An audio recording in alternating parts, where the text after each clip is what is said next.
I am back, and it was pretty crazy. That's all I'm going to say. I have to re-record this because right after the earthquake, it shook well enough. I live on the second floor, and my name is not Luca. No pun intended. No offense to anybody. But last week was a pretty bad shaker here in Southern California. We tend to get them, and I do not get nervous about it.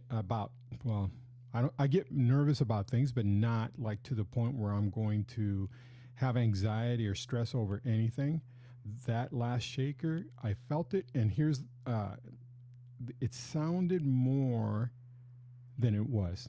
It sounded bigger than it was, even though it was a big one. And the actual shaker, usually it's pretty deep within the Earth's core. This one was a little further up. So what it did, it shook, and it shook. For those of you that live in Southern California and live or have 2 stories or live on a second floor or above, you understand what I'm saying. This one was a shaker.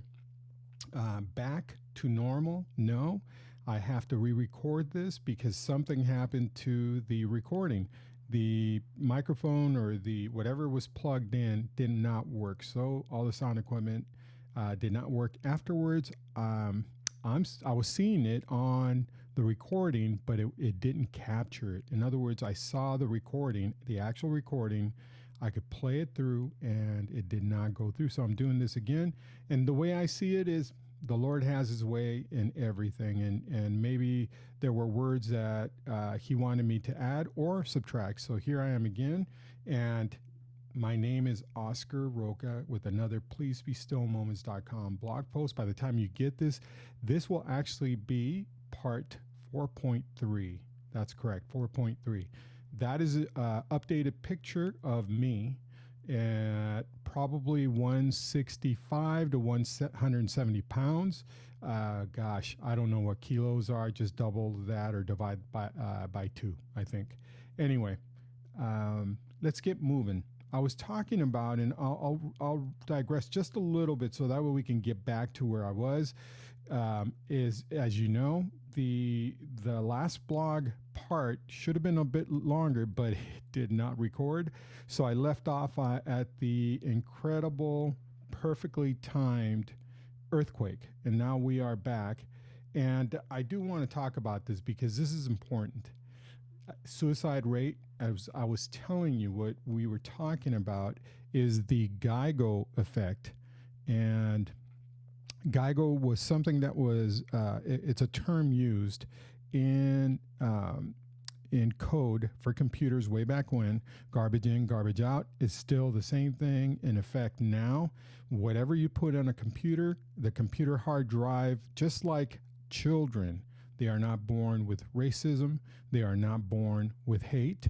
They are born with selfishness. We know that because anytime you hear a 3-month-old and they want something, they can't explain it, whether they have to scratch their nose, they're itchy, they're rash, they need changing, they need eating, they'll start screaming, and that's how they get our attention. And I don't blame the little guys or gals because that's the only way they communicate. Here's the thing. When we as parents start inculcating, educating, inputting into their little minds, we are actually bringing in good things or garbage. So good things in, good things out, garbage in, garbage out, gold in, gold out, greatness in, greatness out. If you give your child garbage and you're always putting them down and you don't tell them that you love them, and you are, I know, parents, and I'm going to tell you something. There are a lot of Christian parents that I know. They are fantastic people. Then there are parents that have anger issues. There are parents that come in with garbage into their marriages, and the garbage is coming out. I was an angry young man before the Lord got a hold of my heart. I was a cynical young man before the Lord grabbed a hold of my heart. I told you that I laughed when President Ronald Reagan got shot. Another friend of mine did too. When all the other, probably a good portion, 9%, 90% of the people were sad and saddened by the news, I had a smile on my face and I chuckled, and my friend started laughing. That is how horrible my heart was. I wasn't a bad guy, but my heart was super, super wicked, desperately wicked, shamefully wicked. So garbage in, garbage out. And here we are, where I left off is our young men are being told to soften up. Our young men are being told that their masculinity, the way God has made men, is not going to be accepted in new society. And this new society is telling our girls that they have girl power and that they can break the glass ceiling and that they can do anything boys can do. And they're telling our boys that they're worthless, that they need to be feminine, that they need to get a hold of their feminine feelings and to be soft and not to be so aggressive, because men in the history of mankind have started wars. So people forget that behind every great man is a great woman. So if these wars have started by men, guess who was inciting their ears and whispering things in their ears? Am I saying it for the most part? I'm not saying all wars, but I'm going to tell you something. Wars have been started because of love. Wars have been started because of lust for women, for power, because of women. So women, you can't say that about men. And I will correct women when I hear all wars have been started by men. Yeah, because we're big dummies. We listen to women. We always have. Case in point, Adam and Eve. Whether you believe the story or not, just think about that. From the get-go, women had power over men. If Adam would have just said, "No, woman, I will not eat of this fruit," I'm pretty sure God would have given him another mate. Or, even better, God would miraculously, somehow, have brought Eve back into the grace of the Garden of Eden, back to walk with God and Adam. But it didn't. So all this I left off with the NIH website, and I highlighted the address, the web address, so you can go and do your own thing. My biggest thing, what I was saying earlier, excuse me, what I was saying is my signature for the blog, for anytime I'm sending stuff out, I have my initials are OR. I put the O right at the bottom of the R. I make the R bigger. It looks like a question mark. The O is the dot on the question mark. And I started putting 1J41. 1J41. For those Christians that know their scriptures, that is 1 John chapter 4, verse 1, when John is saying through the Spirit of Christ, the Spirit of God, the Spirit of the living Word, that we are to test all things, that we are to question all things, because it's good. There's nothing wrong with it. Today, though, when Christians do that, and I'll say this again, I have lost relationships because there are Christians with their own inadequacies, with their own insecurities, including myself. I'm not putting people down. I do not like it as much as everybody else. I don't like it when somebody says something negative about me. My first rule of thumb way back when was to just wrap them up in rap. Before rap was even cool, I had a mouth on me, and I had a very wicked way of putting my words, not just cussing, but also just quick wittiness. I may not be smart, but I have quick wit. And I try not to do that anymore. Only when I'm with my grandkids, with my family, and we are having a good time. And I use that just to have a good fellowship. But before that, it was whoever cries first, whoever sheds a tear, whoever walks away angry is the loser. So think of this. Okay, so all this said was because the NIH website, check it for yourself, test all things for yourself. As a Christian or as a non-Christian, you need to. If you see something and it smells awful, it looks awful, and you're about to taste it, don't taste it. You don't know what it could be. It could have been a bird, a duck, a bird, a squirrel dropping, and then you're going to go and taste it. Do not. Take a look at it, test all things, make sure you understand before you ingest anything. When I say that, it goes both ways. Whatever you tell me, I am not going to react.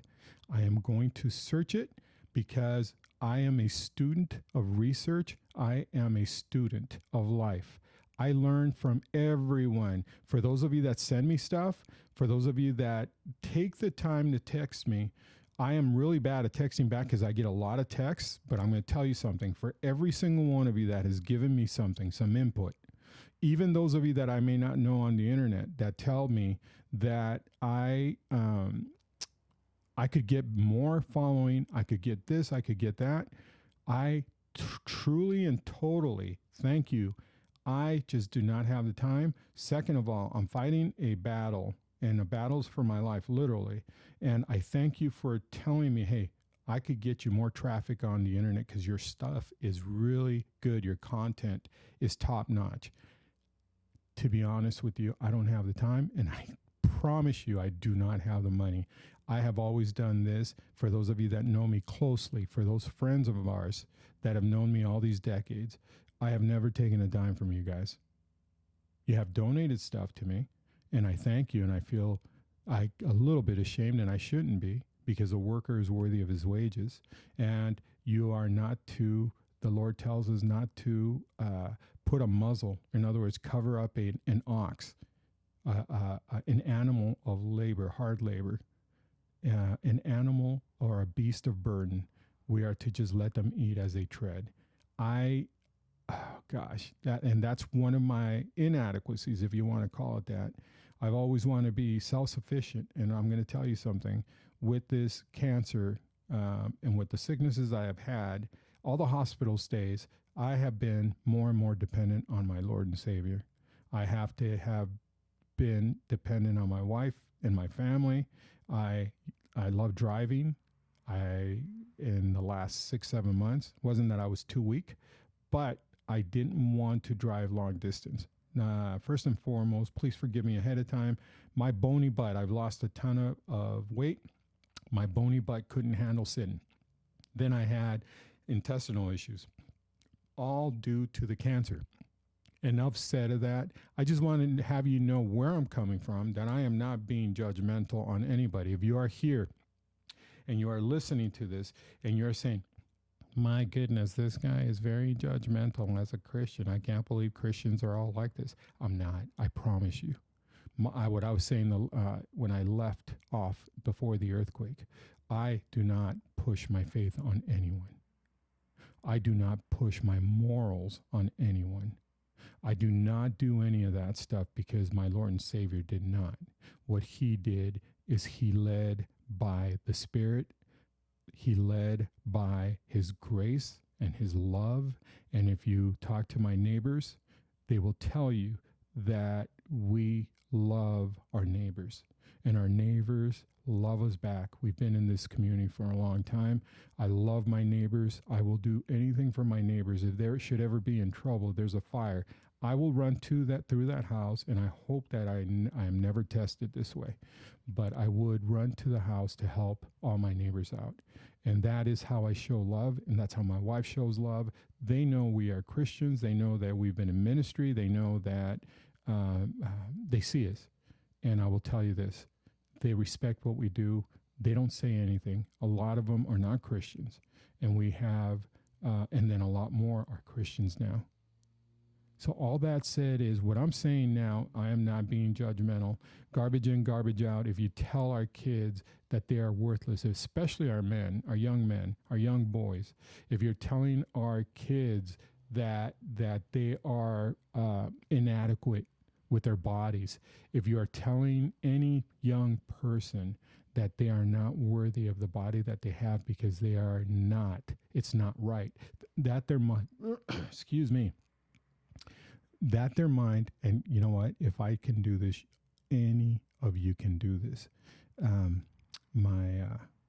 For those of you that may not know, I do have lung cancer. I had humerus cancer, the renal cell carcinoma, as I said earlier in my blogs. It came back. It was dormant and it came back.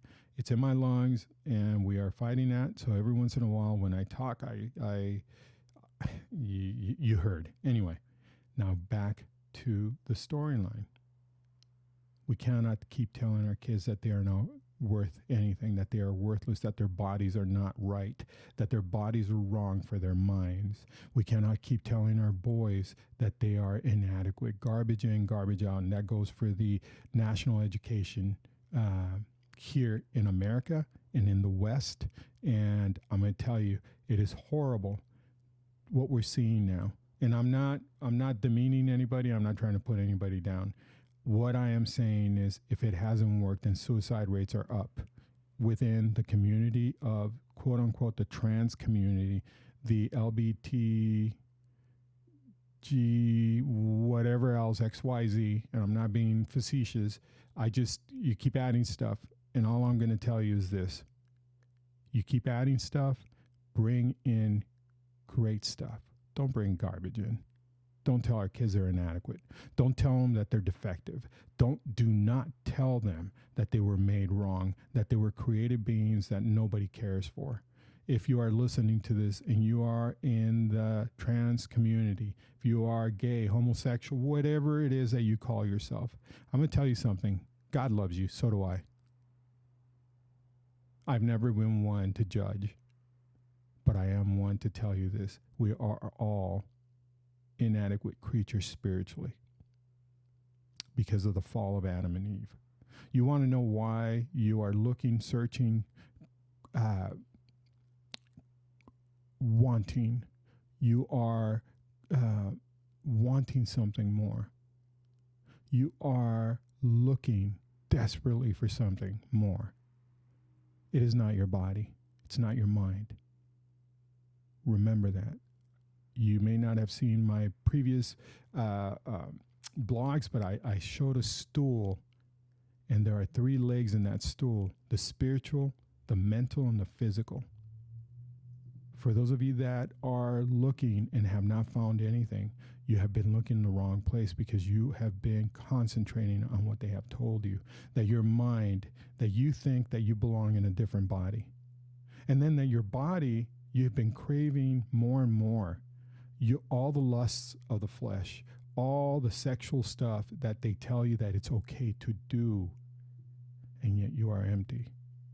That's because you haven't filled your spiritual side. And your spiritual side is what keeps everything going. Your spiritual side is the oil to the engine. You don't see it. You don't care about it. But you have to feed it, and you have to keep it filled, and you have to keep it fresh. Because bad oil, when it becomes bad and low, freezes the pistons of the engine when you have not fed your spirit.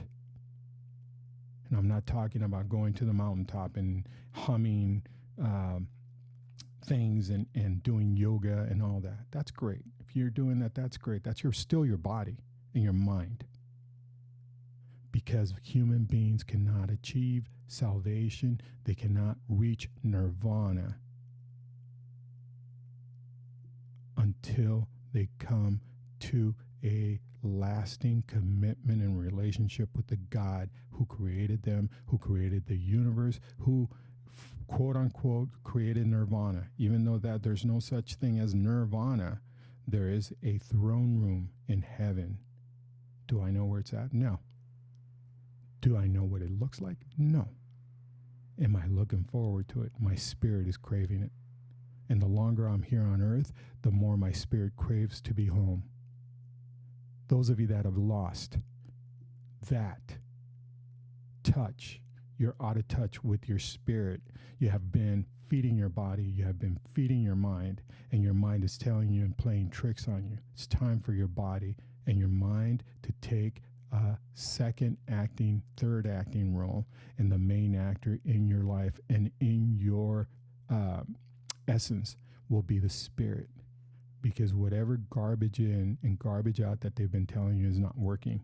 The effect is that more trans women and men, but more men, young boys, are committing suicide. Take a picture, take a snapshot, take a look at what I'm researching. When I talk about things, I've researched things over and over and over and over again. My wife will tell you that I have research papers on any sickness by the hundreds and hundreds and hundreds. How has the suicide rate changed? We've already talked about that. Take a screenshot of that. Because our young boys need to get rid of male aggressiveness in this culture. Being male brings out male toxicity. Being male brings wars, and I've already addressed that. The GIGO solution makes males more like females. How could that be? Then there will be peace on earth. That's what the feminists say. That's what the national education people say. That's what teachers are being told to say. That if more boys stop being aggressive and they just connect into their feminine side, there will be peace on earth and goodwill towards all. Now, here's where I have to really laugh, because the feminists that have been telling the world that men are the problem, they need to be more like females, that masculinity is horrible, that because of men, the world is the way it is. They make us out to be a Homer Simpson. They make us out to be like the guy that sold shoes in a program in Chicago in the 80s and 90s. They make us look horrible, and they make women look super. Have you noticed that? Even the superheroes, women can do all things. We just found out in the Olympics that women can't do all things. They can't keep up with men. You can hate me all you want, but it's your fault. Women, it's your fault. You've allowed for men to become women. And tag, you're it. Tag, you are it, because you tried to make men female, and these men took advantage of that and are going to continue taking advantage of that, and they are going to mop the floor with the women in sports, because men and women are not created equal. Just ask the tennis players, the gals that were Serena and Venus. They'll tell you they lost to a guy that was ranked 106 professionally, a man. He beat him. Two of the best tennis players I have ever seen, female. Because women wanted to make men more feminine, they allowed them to compete in the Olympics. And that has been a fiasco, guys. When you bring out the facts, the same feminists do this all over the world. This is from the National Library of Medicine. It's an article that studies among transgender kids. Like I said, 58% of the gender dysphoria. This is not me saying it. This is an article. You have the web. Take a print screen. Suicide attempts are going up. The GIGO effect is also being used today in our education system, like I said. Not only are they telling our boys that they're inadequate and our girls need to be more masculine and that they should change because their minds are telling them that they're boys, not girls, go for it. if the little boys are having questions, that they're actually girls. But also, they're being taught, our kids, how incredible. You know what? When I was a kid, I'm going to tell you something. I am a product of this country. My folks are from Mexico. I had to do the Pledge of Allegiance. I learned about the Constitution. I learned about the Founding Fathers. And I also know what Mexico looks like. And I have family and I love Mexico, don't get me wrong. But the corruption that has been there is because people want to come here because of the corruption. Yet America is being looked at, is being portrayed by our teachers, not all of them, but a lot of them, that America is evil, has always been racist, has always been unequal towards females, hence garbage in, garbage out, to the point, like I said earlier, that our baby girls are now competing against stronger, faster, more powerful athletes because the GIGO Effect. They've been taught that men are horrible. Is it any wonder